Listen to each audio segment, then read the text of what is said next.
paz do Senhor, irmãos, amém?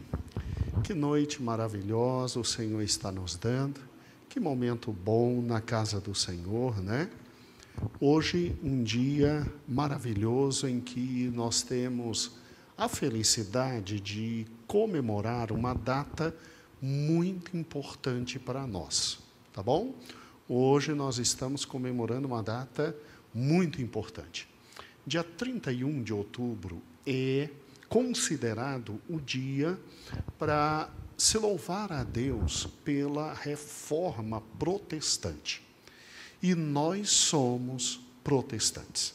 Inclusive, no nosso slogan está completamente todos os 5 solas, né, da reforma protestante. Então, sola fide, sola graça, solus Christus, só deu glória e sola escritura. Isso, né? Estão todos aqui. Então, veja, hoje é um dia muito importante. Exatamente num dia como hoje, que Martinho Lutero, ali em Wittenberg, né, ele coloca na frente da igreja, assim diz a tradição, as 95 teses. E não era para afrontar ninguém, não era para causar briga, é para chamar para o diálogo. Ou seja, era um costume na Idade Média, você, toda vez que queria discutir ideias, conversar sobre ideias, você, como tinha na igreja o centro da cidade, porque a igreja era o centro da cidade. Então, você colocava as ideias ali e chamava para o debate. Então, quem passasse, via as ideias e lendo, como eram raros aqueles que sabiam ler na Idade Média, a pessoa que conseguia ler na Idade Média era alguém estudado, lendo, veria o que ali está, e era alguém que tinha estudos, que discordava de alguma coisa e estava chamando outro para conversar, para um debate. E Lutero estava chamando outros padres que ali estavam, né, para um debate. E mal sabia ele que, em razão deste debate, muita coisa que já vinha se acumulando, explodiu e deu na gente a reforma protestante. Então, eu não sei, né, se você já pensou sobre isso, mas Lutero consegue resumir absolutamente tudo sobre a reforma protestante com um texto que está em Romanos que diz: o justo viverá pela fé. O justo viverá pela fé. Mas vamos, hoje à noite, trabalhar então com este momento histórico que para nós sempre é muito importante. Ele foi perfeitamente divulgado e difundido há 8 anos atrás, porque hoje nós estamos nos 508 anos da Reforma Protestante. Há 8 anos atrás, nós tivemos os 500 anos da Reforma, e coincidiu com os 50 anos da Igreja. Mas foi um ano de comemoração. Nós, na Escola Bíblica Dominical, estudamos o ano inteiro só sobre história da Igreja cristã. Fomos desde o nascimento da igreja, né, até os dias de hoje. Então, passamos pela história da igreja inteira, chegando com o Evangelho, alcançando o Brasil, depois alcançando Brasília, depois chegando no Gama, e trabalhamos com a história da nossa igreja. Nós pretendemos, no nosso aniversário de 60 anos, refazer tudo isso que fizemos no aniversário de 50 anos. Aí é uma chance de quem nunca ouviu a história da igreja e da nossa igreja poder aprender, poder crescer. E nos 500 anos da Reforma, nós tivemos a chance de, há exatos 8 anos atrás, trabalhar com os 5 solas, Inclusive, temos as 5 revistas, né? Sola Fide, Sola Escritura, Soli Deo Glória, todas as 5 revistas, na verdade, foram 4, né? A gente juntou numa 2 solas, e foi um momento muito gostoso. E pretendemos, de novo, trabalhar com todos esses pontos quando completarmos 70 anos. Por quê? Porque são aspectos que nos trazem firmeza espiritual. Tá bom? A grande pergunta de hoje, a pergunta que se levanta, é a seguinte. Normalmente se diz, pastor, a igreja protestante como a nossa, a igreja evangélica, ela existiu durante toda a vida? Não, irmãos, nós não existimos durante toda a vida. O que existia era, no início da igreja, os 12 apóstolos e o nosso Senhor e Salvador Jesus Cristo. E, depois que o Senhor fundou sua igreja, não se equivoquem, a primeira igreja que existiu no mundo de nosso Senhor e Salvador Jesus Cristo não foi aquela que está em Roma. A igreja que estava em Roma era uma igreja muito forte, muito grande, muito poderosa. Paulo desejava ir a esta igreja e ainda não tinha conhecido e conseguido. Quando foi preso para morrer, né? Infelizmente. Mas era uma igreja muito forte. A primeira igreja que tivemos foi em Jerusalém. E fora de Jerusalém, a primeira igreja que tivemos foi em Antioquia da Síria. Antioquia da Síria. Tanto é que no início do cristianismo eram 5 as grandes igrejas, sedes de tudo. Jerusalém, Antioquia na Síria, lá na África, bem no norte, Alexandria, a igreja de Alexandria, e aí tínhamos Roma, e a 5ª igreja me falta agora, tá bom? Mas eram 5 grandes igrejas.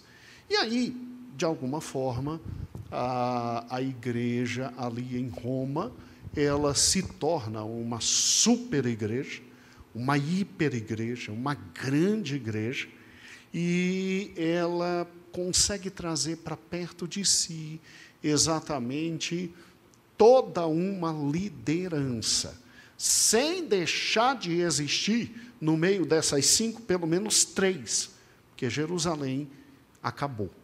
Tá? Desde a época de Paulo, Jerusalém foi atacada de tal forma que ela cessou enquanto grande igreja. E aí é óbvio, em razão da igreja em Roma se tornar uma grande igreja, e os acontecimentos veremos agora, ela se torna uma igreja proeminente, todo o lado ocidental, porque o lado oriental com Constantinopla, agora me lembrei, a 5ª era Constantinopla. Com Constantinopla e exatamente Antioquia, literalmente nunca se subordinaram, irmãos, à igreja de Roma. Tá? Existe um cristianismo que nós nunca estudamos. É um cristianismo fantástico, irmãos, chamado cristianismo oriental. Então, a história que eu vou te contar hoje é do cristianismo ocidental. E, glória a Deus, né? Ok, chama a atenção da gente, né? Do cristianismo ocidental. O que nós vamos conversar hoje não vale para o cristianismo oriental, que é uma outra história, uma outra igreja, mas também fundada por nosso Senhor e Salvador Jesus Cristo. Tá bom? Então vamos juntos, porque nós aqui no Ocidente, nós comemoramos a Reforma Protestante. Vamos juntos. Se um dia te perguntarem, óbvio que eu preparei slides para ajudar e simplificar o nosso conhecimento. E aí, filho, pode me ajudar? Vamos lá? Se um dia te perguntarem, não se esqueça da nossa linha do tempo, né? Ela nos acompanha em praticamente quase todos os estudos, né? Você tem o período da igreja vindo depois do período azul, chamado de período do Velho Testamento. E no período da igreja, você tem tudo começando com quem?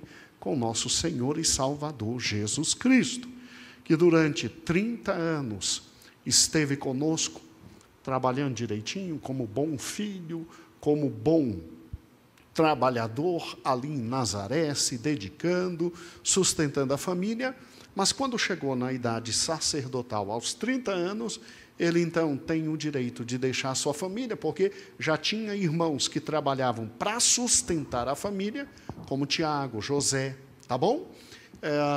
E aí ele pôde começar o seu ministério, tá? Sem abandonar sua mãe, sem abandonar seus irmãos e sem ferir a lei, né? Porque era a pior indignidade do mundo um filho abandonar pai e mãe, e principalmente na velhice. E aí nosso Senhor e Salvador Jesus Cristo, ele, como cumpriu toda a lei, esse é o motivo pelo qual ele começa o seu ministério aos 30 anos, tá? Que era a idade em que se podia começar o sacerdócio, e era uma idade muito boa, porque já tínhamos irmãos também trabalhando para sustentar Maria. Não se sabe de José, se ele viveu muito tempo. Mas como os textos não falam de José, então é lógico que os irmãos de Cristo, principalmente Tiago, seu outro irmão José, né? Judas também, irmão de Cristo, não é o Judas Iscariotes, tá? É Judas, o irmão. Principalmente esses três. Eu não tenho dúvida que cuidaram de Maria até Jesus entregá-la para o seu discípulo João, tá?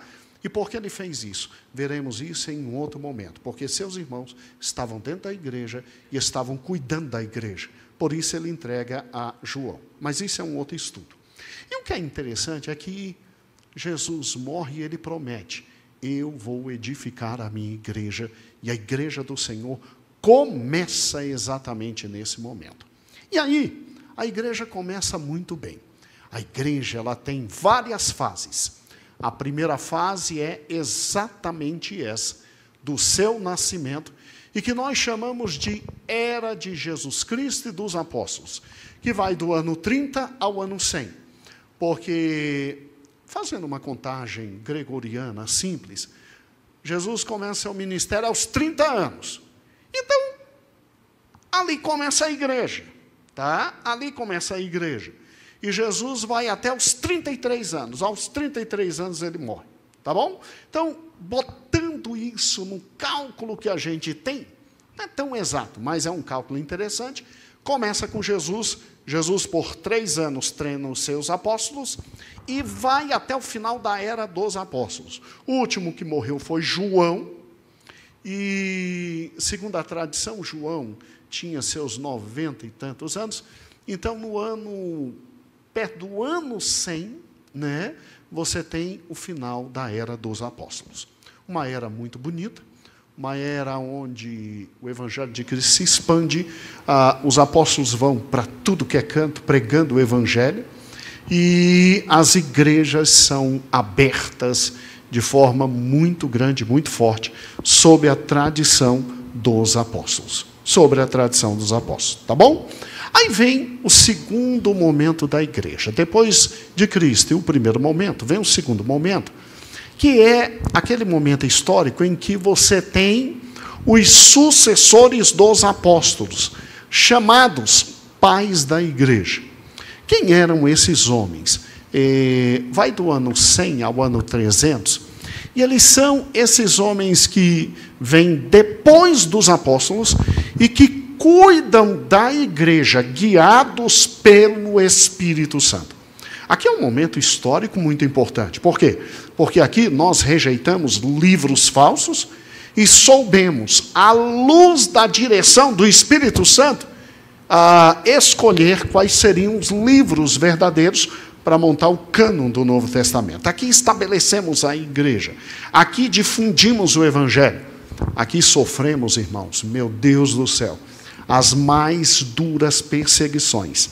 10 grandes perseguições nós sofremos, mas é aquilo que Tertuliano sempre falou, um dos pais da igreja.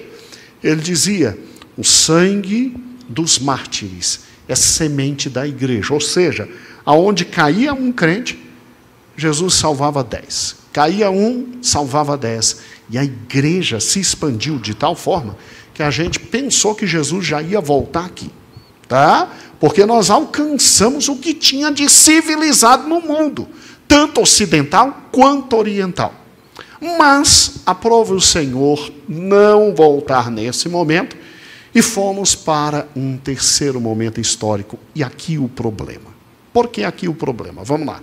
Depois de Cristo e os apóstolos, depois dos pais da igreja, essa expansão, nós tivemos no ponto 3, 1000 anos de história. Tá? Na verdade, mais de 1000 anos, porque vai de 304, 305 até 1516.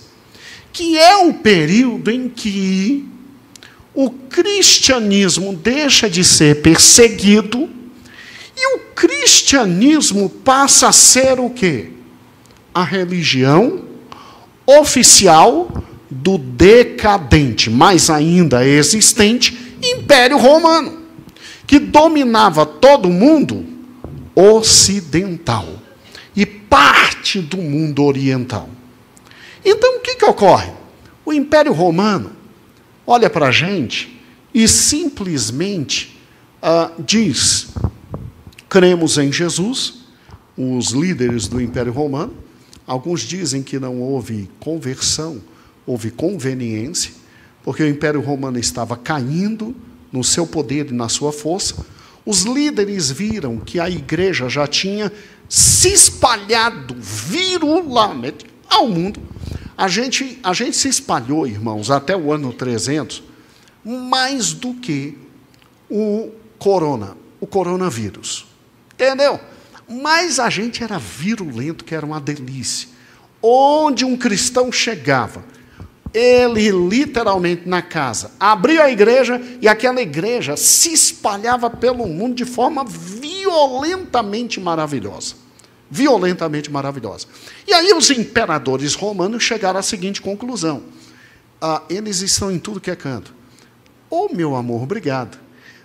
Isso. Se a gente disser que é crente, junto com eles vêm para o lado da gente, nos ajudam, a gente continua a se manter no poder e usa a religião para isso. Alguns creem nessa versão. Outros dizem, não, houve uma conversão sincera. Tanto é que alguns imperadores poderiam ter feito determinado comportamento, mas tomaram outro comportamento e houve uma conversão. Bem, se houve conversão ou não, conveniência ou não, o problema é que a igreja, nesse momento, ela cresce assombrosamente, mas não pela via da conversão. Ser cristão era ter direitos acima de todos os outros, e aí começa a entrar na igreja todo tipo de gente, irmãos. Não por causa de Cristo e do Evangelho, mas por causa das benesses que o Império Romano decadente dava a quem era cristão. Então, mesmo que os cabeças fossem cristãos, o povão que estava entrando, entrava trazendo as suas loucuras. E os cabeças, naturalmente, vão morrendo. E são sucedidos por aqueles que estão lá dentro. Na medida em que aqueles que estão lá dentro trazem de fora seus costumes e a sua religião, o que vai acontecer com o cristianismo? Vai acontecer isso aqui. Olha que triste. Está vendo esse ponto aqui? Isso é o caminho. O caminho. Isso é aquilo que Cristo disse, ó, as minhas ovelhas escutam a minha o quê? Voz e me seguem. Isso é o caminho. O que aconteceu a partir de 310, quando Teodósio, porque Constantino, ele não legalizou o cristianismo. Constantino, ele deu para a gente a liberdade de ser cristão. Porque a mãe dele era cristã. Agora, Teodósio não. Teodósio disse, ou é cristão ou morre. Aí a gente, perseguido, passou a ser perseguidor. Entra dentro da igreja, todo mundo trazendo as suas religiões pagãs. E aí, irmãos, isso aqui eu já distribuí para os irmãos umas 2 vezes, tá bom? Não sei se vocês ainda têm, mas se não tiver, eu vou providenciar, tá? A partir de 310, o caminho era aquele. Olha para onde a gente foi. Aí entrou na igreja tudo. Culto a mortos, velas. Aí entrou a questão de hierarquia, sacerdotalismo. Aí a igreja começou a se tornar muito rica e, infelizmente, casamento dos seus sacerdotes era problema.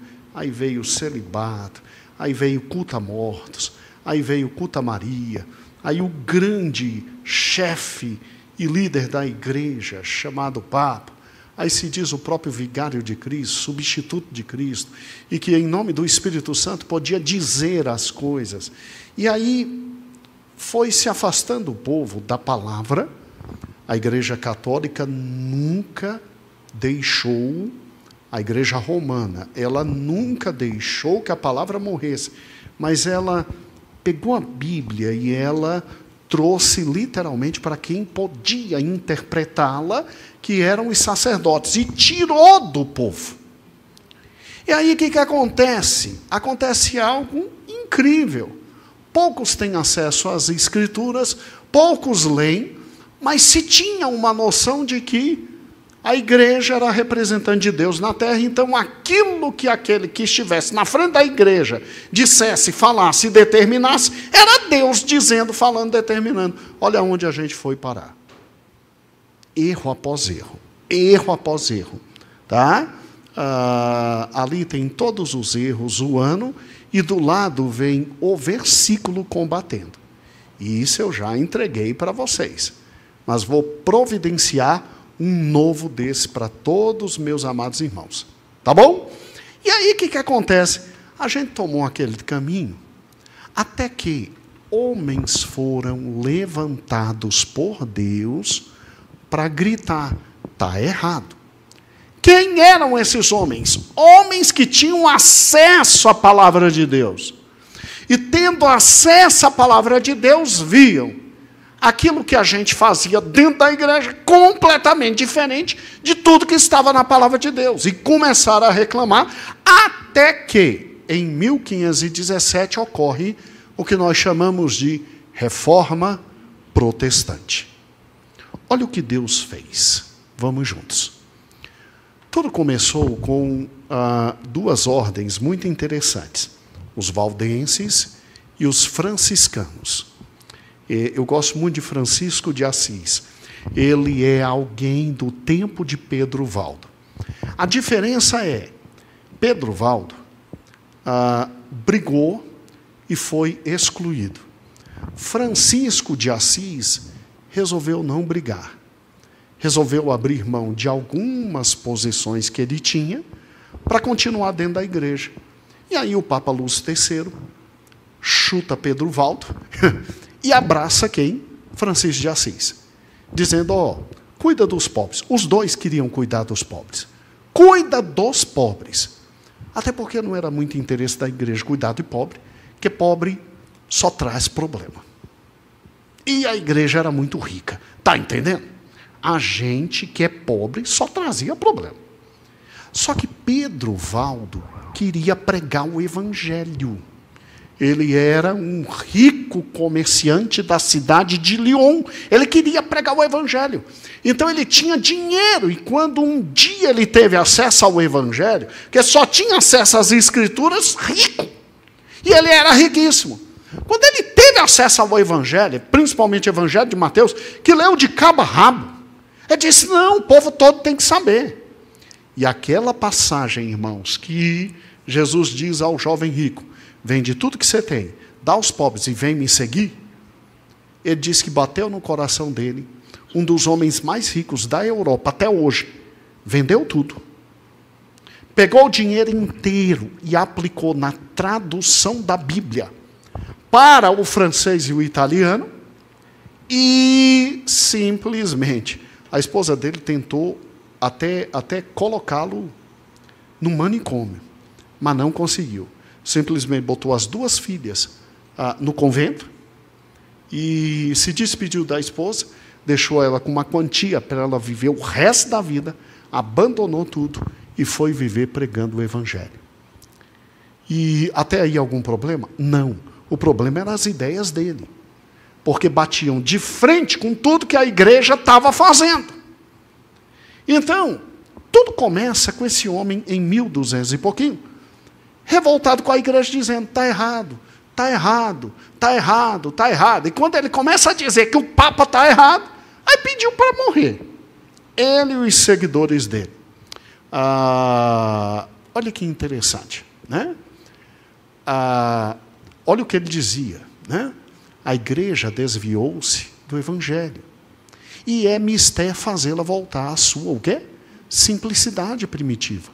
A doutrina de Cristo e dos apóstolos, sem decretos da igreja, é suficiente para a salvação. Não passa de fábulas todo o ensino que não se possa provar pelo texto que, meu amigo, aí puxou briga.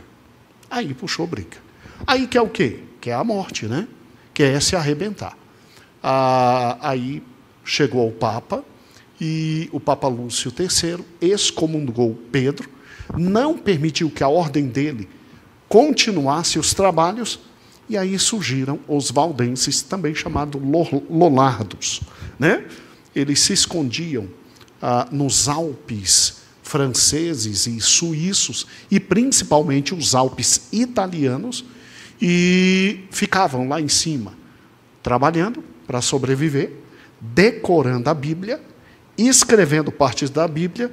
Eles saíam com parte da Bíblia na mão, iam vendendo os produtos deles, e quem quisesse, aí eles davam de presente a parte da Bíblia e falavam até converter. Os valdenses, eles, como sabiam que poderiam perder a parte que literalmente estava com eles e eles copiavam, eles decoravam os evangelhos para poder divulgar a palavra de Deus, né? Nós já vimos, quando estávamos lá em cima, um momento muito bonito como esse, né? Onde eles moravam e tudo, e aí está uma estátua dele, uma evidência muito grande, está na cidade de Lyon, tá bom? Na cidade de Lyon. Muito bem. Alguns anos depois, na Inglaterra, um homem chamado John Wycliffe, que ao que parece não teve contato com Pedro Valdo, esse aqui, um intelectual. Quem é John Wycliffe? Ele sempre foi chamado de a pérola de Oxford, ou seja, na Universidade de Oxford, a mais importante universidade da Inglaterra, você tem como professor de maior proeminência John Wycliffe, tá? E John Wycliffe, revoltadíssimo com o que estava acontecendo na Inglaterra, ele simplesmente começa, além de ensinar na universidade grego, hebraico, latim e Novo Testamento, ele começa a traduzir a Bíblia para o inglês. Por quê? Porque se ele consegue traduzir a Bíblia para o inglês e entregar para os ingleses, acabou. A igreja não ia mais poder fazer o que queria, principalmente o Novo Testamento. Foi o que ele fez. Gente, esse homem pregou contra todos os erros da Igreja Católica. É uma pena que o livro dele ainda não esteja em português. Mas já tem uma editora querendo traduzir. Assim que o livro mais importante dele surgir, a gente já passa para os irmãos. Tá bom? Resultado. John Wycliffe foi expulso da universidade. O reitor teve que expulsar. Por quê? Porque o rei da Inglaterra mandou expulsar. Por quê? Porque o Papa mandava. E aí é óbvio, John Wycliffe volta para a sua cidade natal, lá no norte, e lá ele termina toda a tradução do Novo Testamento para o inglês, e os seus, né? Eles saíam de 2 em 2, né? Os Lollards, os seus discípulos saem anunciando o Evangelho. E aí, os ideais de uma futura reforma protestante começam a se difundir. Esse homem foi tão odiado pelo Papa, ninguém sabe até hoje, dizem os livros, como é que ele não foi morto. Porque 1,50 m, irmãos, fininho, entendeu? Bem magrinho, 1,50 m. Como é que um homem desse não é morto? A gente sabe, providência de Deus. Providência de Deus. E onde ele passava, todo mundo o respeitava, porque era um dos maiores professores da Inglaterra na época. E nessa época, ser professor ainda era uma honra. Tá? Não é a galhofa que é hoje e que fazem com a gente. Nessa época, ser professor era alguém com muito, mas muito prestígio. E o que acontece? Esse homem foi tão odiado que, depois que ele morreu, descobriram onde ele foi enterrado. Uma comissão da igreja, sério, para nossa vergonha, foi lá, desenterrou, queimou, para que o espírito dele não tivesse paz. Ó que entendimento idiota. Queimou. E fez questão de pegar e jogar no rio. Eu creio que no Tâmisa. Aí os escritores até brincam dizendo, eles mal sabiam que jogando no rio, a reforma então se espalharia por toda a Inglaterra, porque o rio passava em toda a Inglaterra, né? Mas uma coisa fantástica. As ideias desse homem chegam porque ali no centro da Europa, na República Tcheca e etc., você tem a Universidade ali de Praga, e um terceiro homem, John Hus, né? Um terceiro homem que também era reitor da Universidade de Praga, na época chamada Morávia, né? Esse homem tem acesso às ideias de Hus por intermédio dos alunos dele, porque tinham muito intercâmbio. E aí o que acontece? Os meninos, você sabe como é um universitário, ele não pode ouvir falar nada diferente, que ele já vem gritando, encontrei a verdade, né? E aí o que acontece? Os meninos têm aula com John Wycliffe. Aí voltam para Morávia e tudo, chama a atenção de John Hus. John Hus vai ver direitinho, John Hus entende tudo que Wycliffe falou, as ideias chegam a John Hus, e aqui está um dos maiores intelectuais, agora, não da parte insular da Inglaterra, da parte da ilha, né, europeia, mas do centro. Quando você visita ali a República Tcheca, ela está no centro. Praga está ali no centro. E o que é interessante é que é uma posição tão privilegiada que as ideias agora de John Hus, de novo, atacando todos os erros da igreja. Já vou mostrar todas as ideias. Atacando todos os erros da igreja, se difundem agora para a Europa de forma continental. Dentro do continente se difunde. E aí ninguém mais consegue segurar uma futura reforma. Esse homem foi para o Concílio de Constância. O Concílio de Constância pediu para ele ir porque queria discutir as ideias dele. Os discípulos dele disseram, não vai, que vão te pegar. Ele disse, não, eu vou. Foi queimado. Você renuncia? Foi queimado. A gente não sabe se é verdade. A gente não sabe se é verdade. Mas há uma tradição muito bonita que, no momento em que ele é queimado, Hus significa ganso. Hus significa ganso. E, no momento que ele é queimado, diz uma tradição que ele, no momento da dor, ele diz, hoje vocês estão queimando um ganso. Mas daqui a 100 anos o Senhor providenciará um cisne. Outros dizem, uma águia. E a este vocês não pegarão. Se é verdade ou não, não sei. Só sei que 100 anos depois, o Senhor levanta Martinho Lutero. E esse ninguém pega mais. E quem foi Lutero? Discípulo das ideias de Hus. Discípulo das ideias de Hus. Né? Então, olha que interessante. Né? Você tem na Itália, gente, Itália, extremamente católico-romana. Você tem Savonarola, esse que foi junto com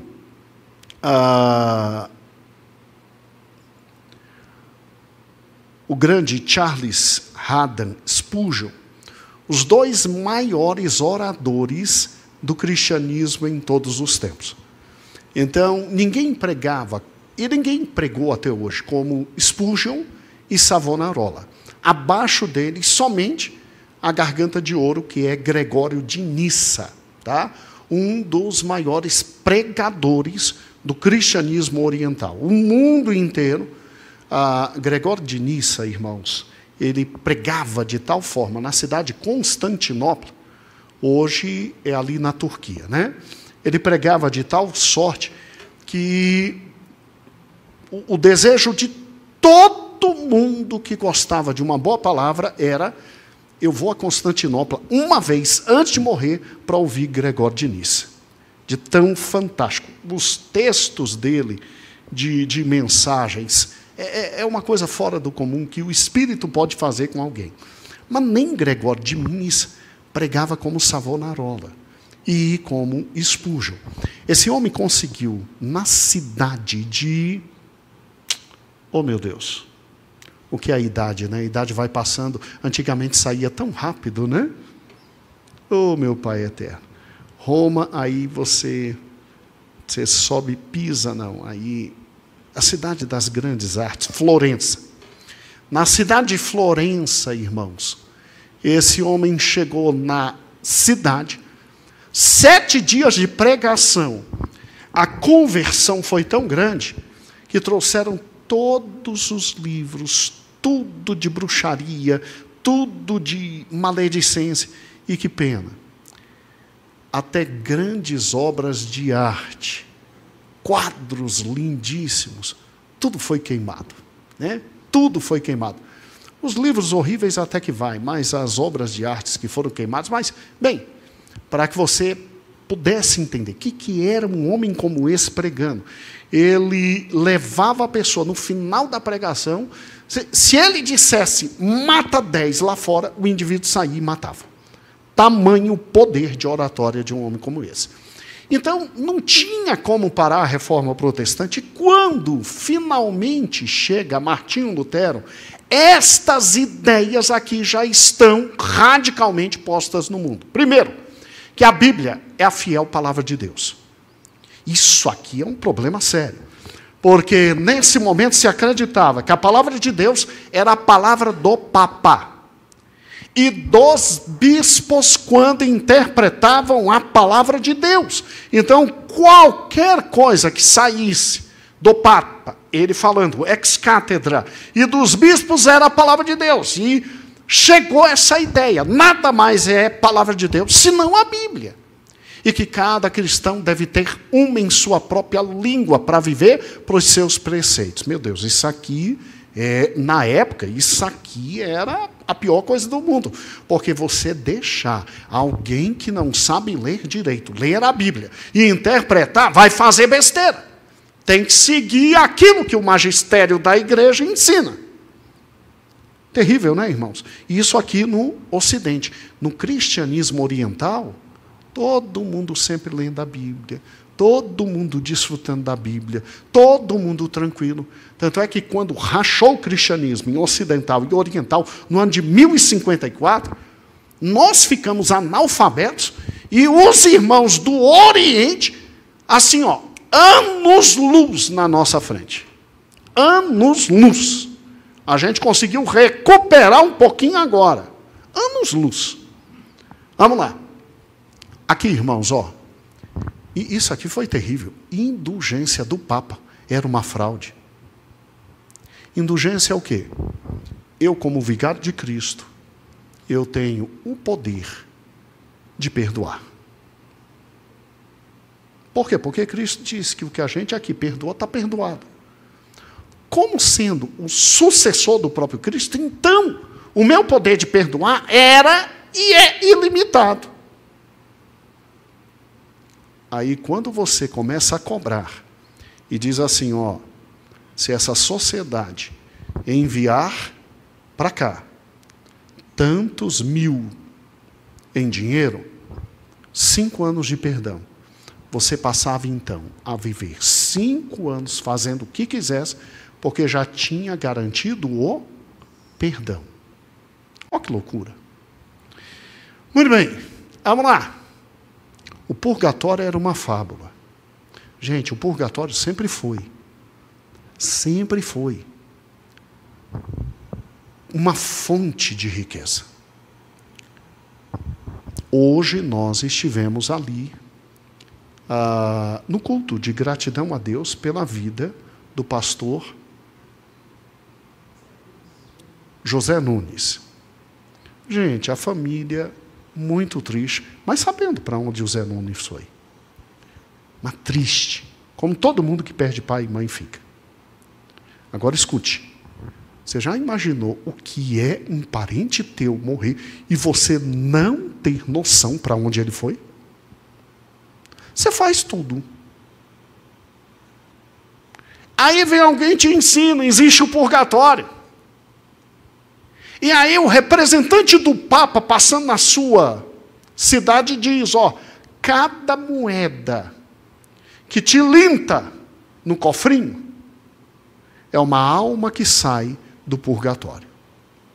Johann Tetzel, um exímio orador, e que em todas as igrejas retirar dinheiro, cara. Dinheiro. Segundo a história, ele fazia 3 pregações. Era um homem de uma oratória tão grande, e como vinha em nome do Papa, a primeira que ele fazia era fora dos muros da cidade, para mostrar o pecado humano. A segunda que ele fazia era dentro da cidade, perto dos muros, para falar sobre a salvação. A terceira não cabia dentro das igrejas. Era dentro da igreja. E ele terminava dizendo, olha, quer retirar e quer levar para o céu, como você saiu lá de fora e está aqui dentro da igreja, dinheiro. Não tinha quem não contribuísse para o purgatório. E era fantástico. Era fantástico. Rapaz, quando Lutero se encontrou com Tetzel, Deus de misericórdia. Fica para um outro momento. Muito bem, o purgatório era uma fábula. Que relíquias eram simplesmente ossos podres que haviam pertencido a não sabia quem.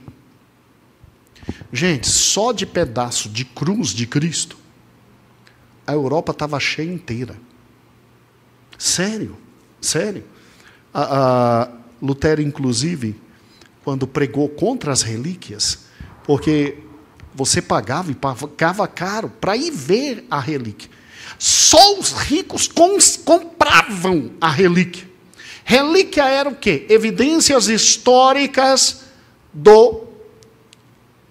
das histórias do Evangelho. Então, tinha gente que vendia o leite com o qual Maria sustentou Cristo nos primeiros anos.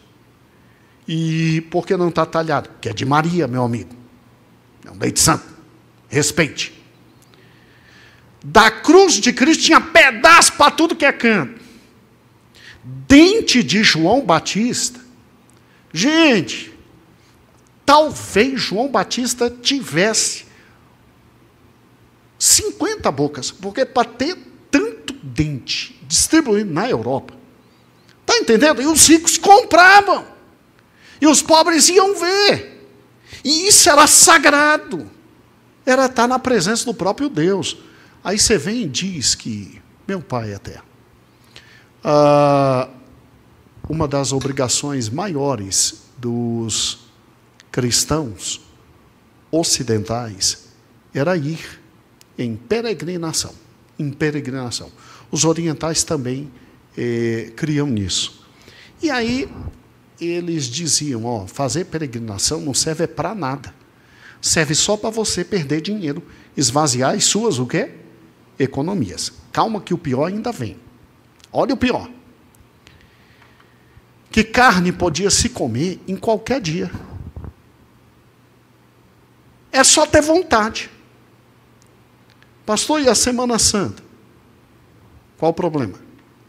Água benta não foi nem um pouco mais eficaz que a água de quê? Quer dizer, você tirava do povo toda uma série de apetrechos que emulavam a espiritualidade para dizer só Cristo. Só Cristo. Mais nada. Só Cristo. Vamos lá. Oração em um celeiro é tão eficaz quanto oferecida numa igreja.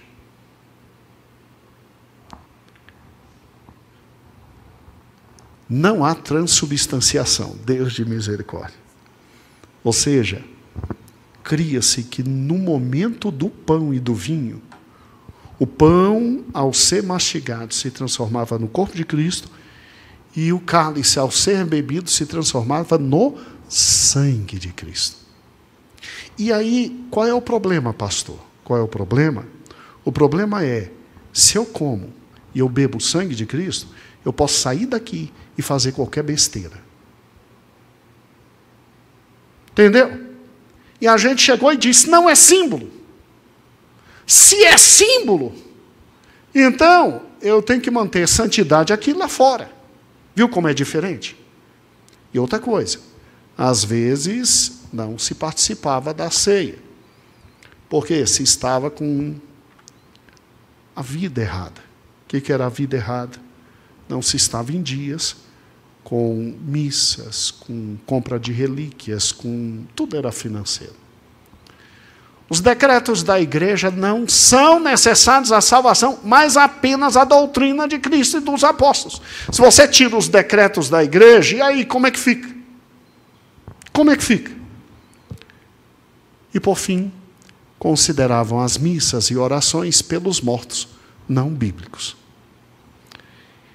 Pastor, não acredito que nós, enquanto igreja, acreditamos nisso. Acreditamos. Isso aqui é o mínimo. Você não tem noção de tudo que nossos antepassados acreditavam. Mas por quê? Analfabetos. Por quê? Porque não liam. Por quê? Porque não tinham acesso à palavra de Deus. A reforma protestante, ela muda o mundo. Ela luta para o indivíduo poder estudar, ser alfabetizado, entender para quê? Ler a Bíblia. Ler a Bíblia. E aí, irmãos, depois de uma linda história, no início com Cristo e seus apóstolos, uma história mais linda ainda com os pais da igreja, nós nos transformamos nos seres mais insuportáveis do mundo. Os gritos, então, de Pedro Valdo, os gritos dos valdenses, os gritos de John Hus, os gritos de John Wycliffe, os gritos de Savonarola chegam ao seu ápice aqui. E aí vem a era da Reforma Protestante. Isso aqui é uma estátua de Lutero. Está tanto em Berlim quanto em Wittenberg. Esse homem, de forma muito simples, no dia de hoje, 31 de outubro de 1517, fixou 95 teses na igreja de Wittenberg, chamando os amigos dele para debate. Essas teses tratavam desses assuntos, e Lutero dizendo, está errado, está errado, está errado, está errado. Mas vamos sentar, vamos conversar. Muito bem.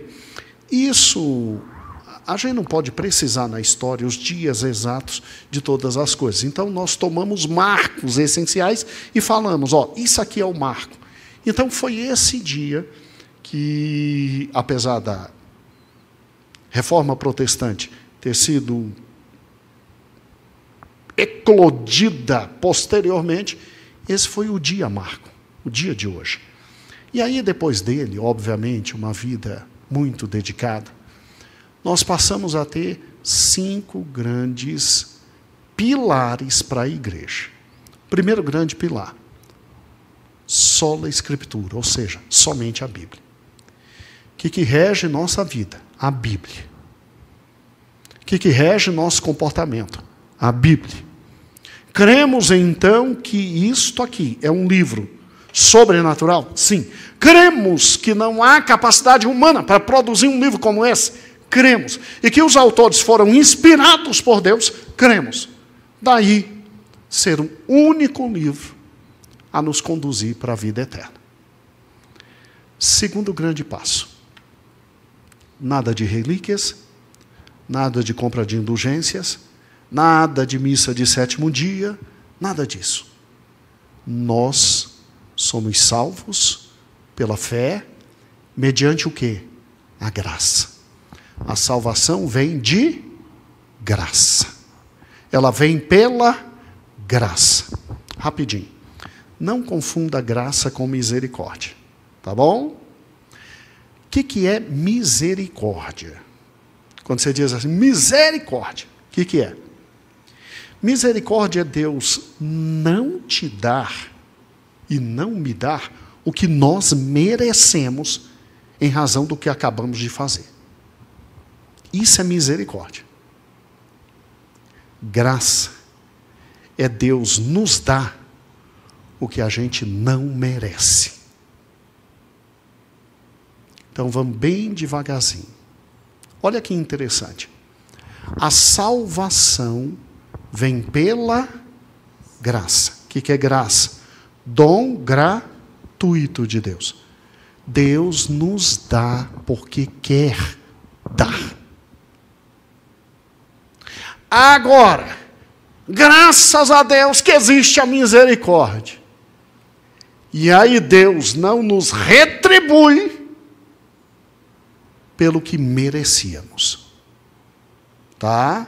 Então, graça é Deus nos dando aquilo que não merecíamos. E misericórdia é Deus não nos dando aquilo que a gente merecia. Um dia a gente prega sobre isso bem devagarzinho e vai a fundo nos textos bíblicos. Tá bom? Vou pegar uma pregação do papai. Então, a gente é salvo pela graça. E o que é graça? Dom gratuito de Deus. Não por obras, para que ninguém se glorie. Então, olha que interessante. Se a gente fosse salvo por obras, quem se salvaria? Porque as nossas obras não praçam diante de Deus de quê? De imundície. Então, o que as nossas obras merecem? Inferno. Aí Deus, por sua misericórdia, não manda a gente para o inferno. Tu acredita nisso?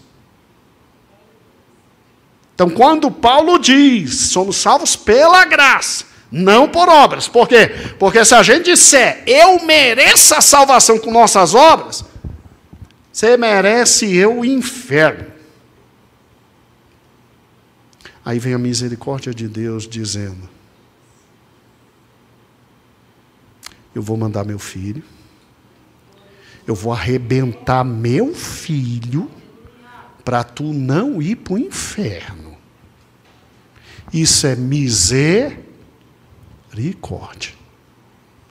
Pastor, por que Deus não foi misericordioso com Cristo? Porque com Cristo ele foi justo.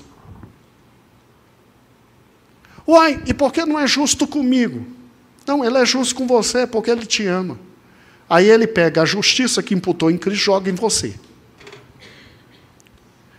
Atrapalhei, né? Desculpa. Vamos lá. Desculpa, fui um pouco mais a fundo. Atrapalhei, desculpa. Mas vamos lá. Só para você entender o que é graça. Graça é, Senhor Jesus, eu estava pensando, eu fiz o dia inteiro, tudo de bom, dá para me mandar para o céu? Dá. Aí quando o olho dele olha para você, você derrete, não é verdade? Aí Deus, ao invés de te dar, e me dar o que a gente merece, Ele tem misericórdia.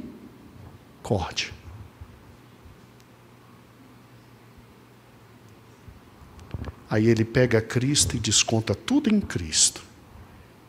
Combinou tudo com Cristo na eternidade. Eu vou te arrebentar, filho, por causa da misericórdia.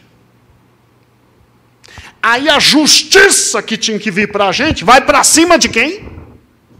E arrebenta quem? E maltrata quem? E dilacera quem? Por isso que a Bíblia diz que agradou a ele moer seu filho. Porque enquanto ele estava arrebentando Cristo na cruz, ele o fez. Porque estava tendo de nós o quê? Misericórdia. Aí, o filho chega perante o pai e diz, ó, está pago. Aí o pai recebe. E o pai diz assim, quem o aceitar como o quê? Salvador, eu serei gracioso. Eu vou dar o que você não merece, mas é porque o aceitou. Ficou mais fácil agora? Pastor, como é que a gente faz para crer nisso? Terceiro pilar. Fé. Fé. Me diz outro meio para chegar diante de Deus. Me mostre uma outra forma de estar diante de Deus. Me mostre. A gente, quando chega perto dele, é de cabeça baixa, mão erguida, dizendo, eu confio no que teu filho fez. Dá para entrar no céu? Ele diz, vinde, servo bendito.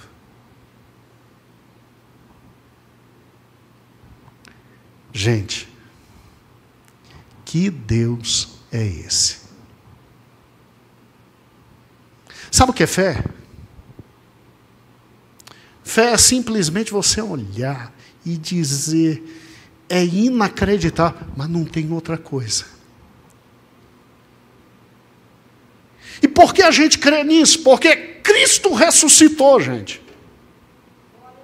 É a ressurreição dele que nos traz a prova histórica que isso é real.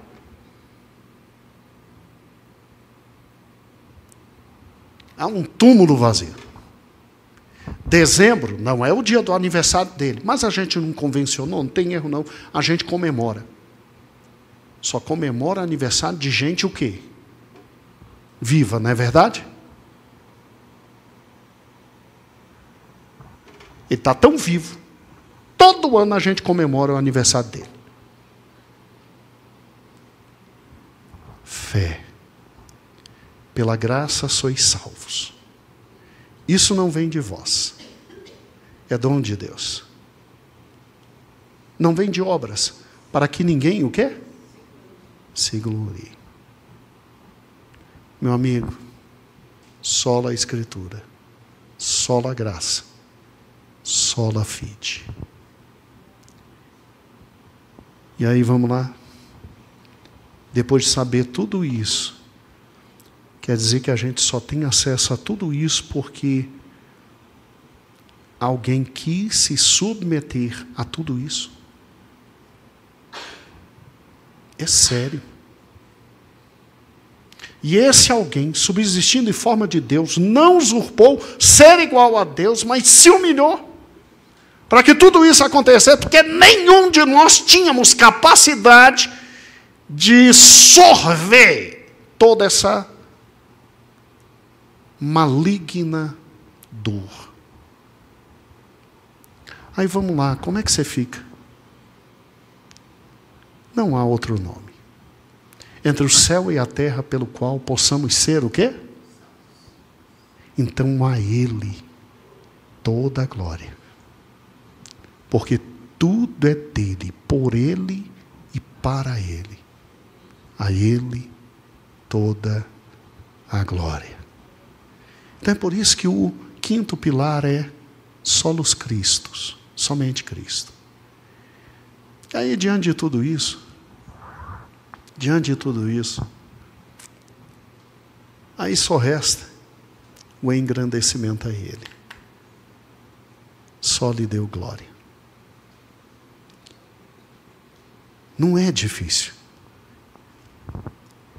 Desde 1100, com Pedro Valdo, a gente já vem pensando nisso. E isso vem fermentando. À medida que a gente foi errando, eles foram trazendo de volta e fermentando. Até que um dia alguém gritou isso.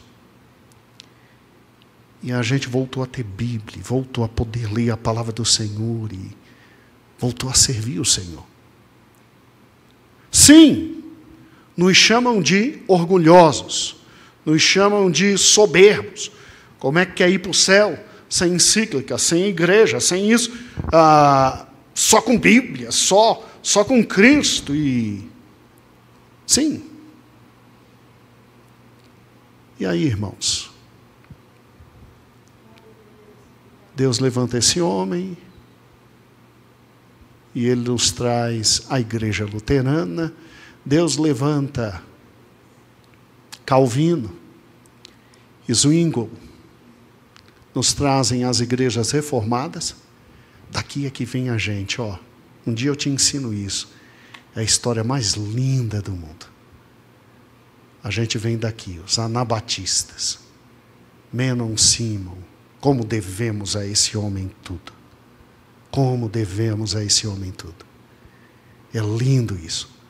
Tá, que nos mataram, nos afogaram. Esses outros três ali, ó, pegaram a gente e mataram nós, tudinho, entendeu?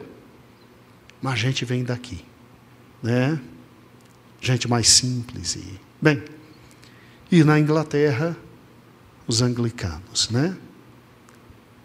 E aí, 5 novas igrejas surgem no Ocidente.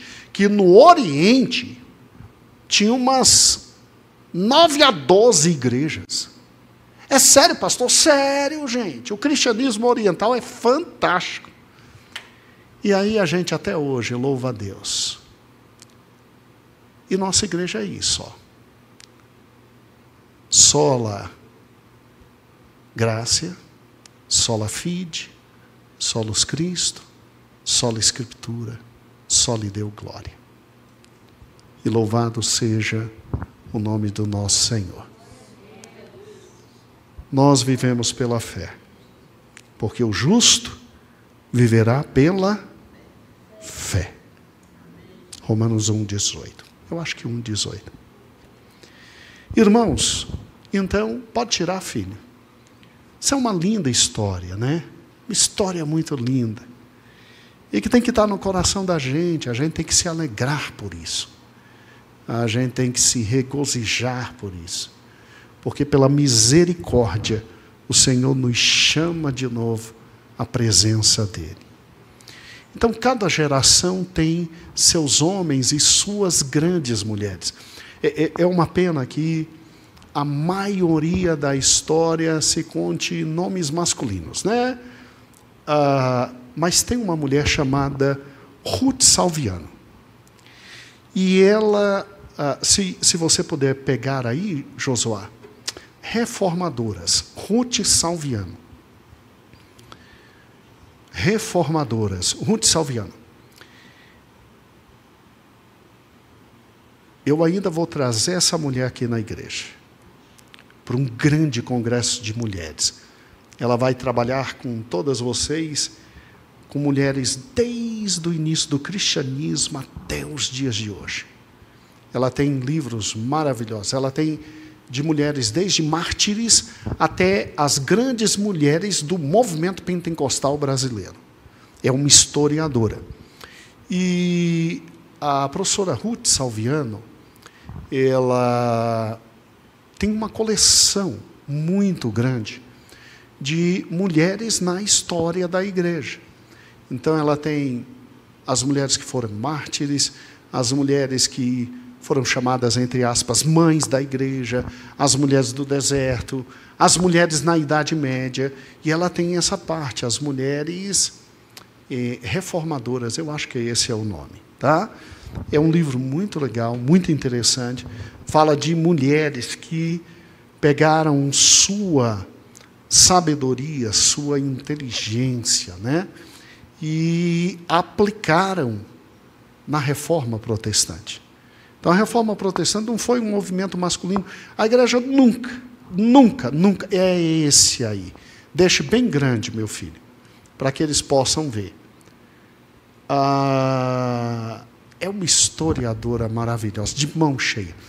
O conjunto da obra dela vai desde o início da igreja até aqui, né? Até os dias de hoje. Ela fala no início do Brasil, no pentecostalismo. Fantástico, fantástico, fantástico.